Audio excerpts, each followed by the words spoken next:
بسم الله والصلاة والسلام على رسول الله. وشكم البنات، نتمنى ان شاء الله تكونوا لاباس وفي احسن الاحوال. مرحبا بكم معايا في قناة وصفات منا. نتمنى ان شاء الله تكونوا لاباس. كما راكم تشوفوا اليوم جبت لكم هذا التوبين تاع الفراولة، او كما نسميوها، نقدر نسميوها صوص الفراولة. نستعملوها في التحليات، كما نستعملوها في تشيز كيك، كما نستعملوها في حشو لي كيك، يعني في بزاف.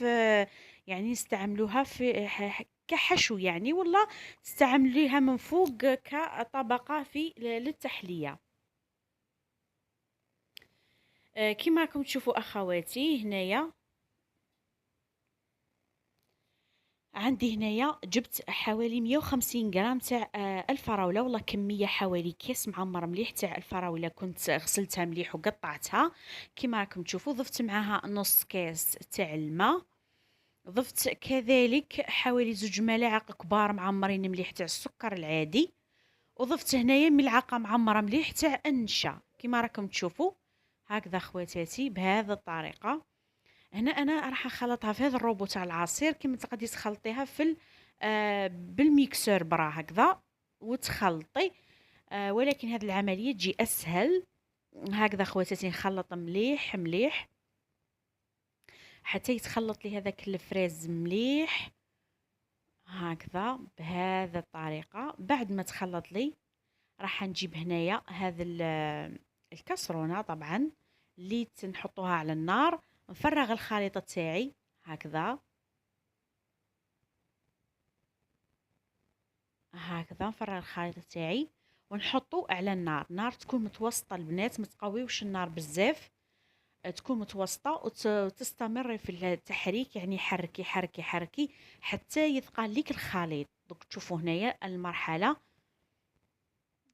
شوفوا هنا راهي تحسوه مايه.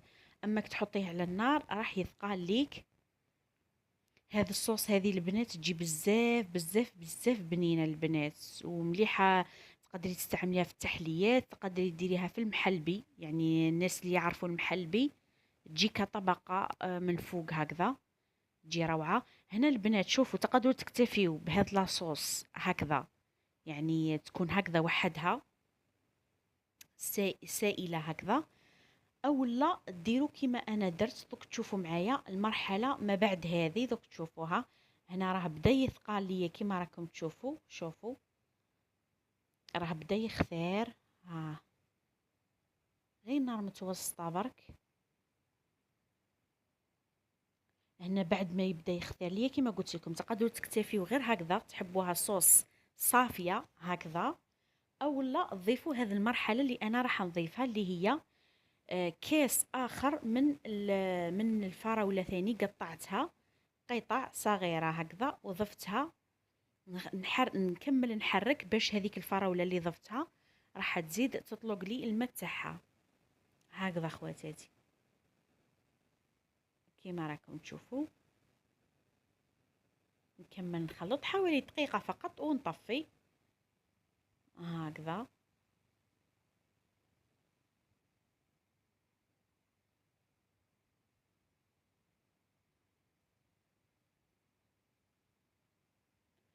هنا بعد ما نحيتها على النار واش نضيف لها؟ نضيف لها عصرة ليمون. الليمون هو يعتبر مادة حافظة.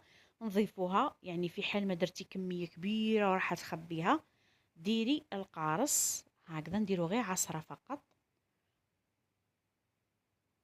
ونضيف كذلك عطر الفراولة. ها عطر الفراولة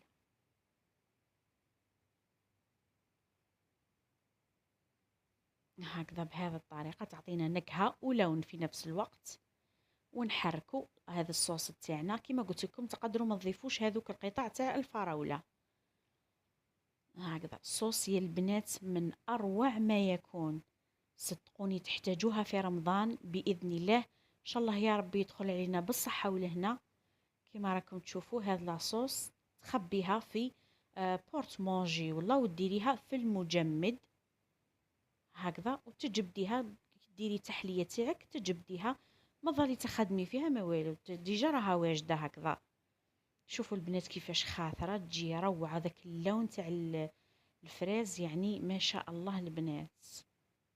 انا هنا نفرخها معاكم.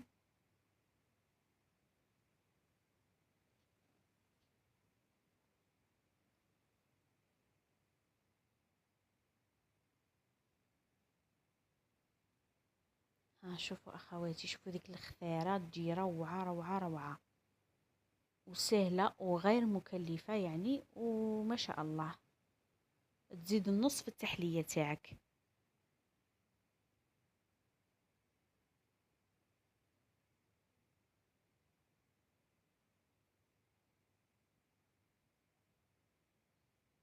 شوفوا هنا نعاتيكم في القوام كيفاش راه. هنا راه مازال ما بردتش، يعني كي تبرد راها تزيد تثقال، يعني تولي ما شاء الله. شوفوا هنا هذا القطع تاع الفراولة، يعني والله غير يزيدوا النص في التحلية.